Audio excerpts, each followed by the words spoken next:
Hello everyone, welcome to ओजस्वी की पाठशाला। आप एंजॉय कर रहे हैं ओजस्वी की पाठशाला को, आप बहुत कुछ लर्न कर रहे हैं ओजस्वी की पाठशाला से। और आप जो उम्मीद कर रहे हैं ओजस्वी की पाठशाला से कि आपका जो सिलेबस है वो अच्छे से कवर होगा। डेफिनेटली आपको जो क्वालिटी कंटेंट है वो आपको यहाँ पर मिल रहा होगा और आप इसको लर्न भी कर रहे हैं, है ना। तो आज आपके लिए इडियम्स एंड फ्रेज की सीरीज में कुछ और इंपॉर्टेंट इडियम्स एंड फ्रेजेस हैं जिसमें बात करते हैं। जो सबसे पहला आपका चिकन हार्टेड। देखो चिकन हार्टेड क्या होता है। जब भी किसी मुर्गी या मुर्गी को काटा जाता है तो वो क्या होता है, उसकी हालत खराब हो जाती है। इट मीन्स चिकन हार्टेड का मतलब क्या होता है, कावर्ड, है ना, कायर, डरपोक। ठीक है, तो आप डरपोक लिख लीजिए। जो बहुत ही ज्यादा डरपोक होता है वो क्या होता है, चिकन हार्टेड होता है। अगर सेंटेंस की बात करें तो हम कह सकते हैं कि रोलू इज चिकन हार्टेड। रोलू क्या है, कावर्ड है, या हम भी कह रहे हैं रोलू जो है वो डरपोक है। ठीक है ना। आउट ऑफ द वुड्स, देखो आउट ऑफ द वुड्स की अगर हम बात करें तो जब आप जो है, वुड मतलब होता है लकड़ी, पर वुड में अगर एस लग जाता है तो वो जंगल हो जाता है।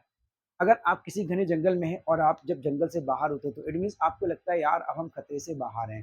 तो आउट ऑफ वुड्स का मतलब हो जाता है आउट ऑफ डेंजर, यानी कि the patient is out of the woods, यानी कि पेशेंट जो है वो अब खतरे से बाहर है। मरीज जो है वो अब खतरे से बाहर है।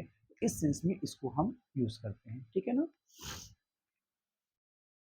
अगर हम नेक्स्ट बात करें तो किक वंस हील।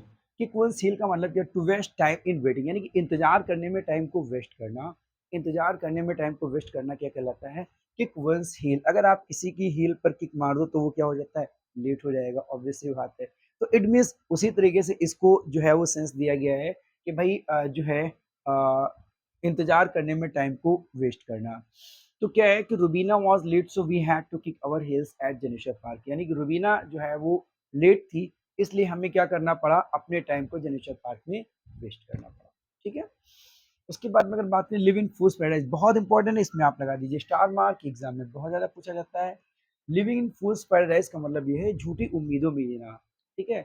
फूल्स पैराडाइज का मतलब होता है मूर्खों का स्वर्ग। अब मूर्खों का स्वर्ग उसी को कहते हैं कि भाई कोई ऐसी चीज, जैसे कि हम आपको बताएं कि एक आदमी था जो क्या कर रहा था, नदी के किनारे बैठा हुआ था और वो बालू ले रहा था। और वो क्या करता था, पानी में बालू को डाल रहा था। तो कुछ भाई लोग आए, उन्होंने पूछा भाई क्या कर रहे हैं, तो उसने कहा भाई पुल बना रहे हैं।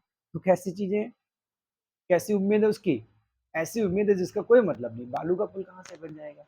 ठीक है ना। तो इट मीन्स झूठी उम्मीदों में जीना, फास्ट इमेजिनेशन या फास्ट होप में जीना क्या कहलाता है, फूल्स पैराडाइज कहलाता है। सेंटेंस आप लिख सकते हैं, don't live in fools paradise, कि भाई झूठी उम्मीदों में मत जियो, फास्ट इमेजिनेशन में मत जियो। क्या करो, डू वर्क हार्ड, मेहनत करो, कठिन परिश्रम करो, तभी आपको सफलता मिलेगी। ओके, मिलते हैं नेक्स्ट लेक्चर में, तब तक के लिए थैंक्स फॉर वॉचिंग।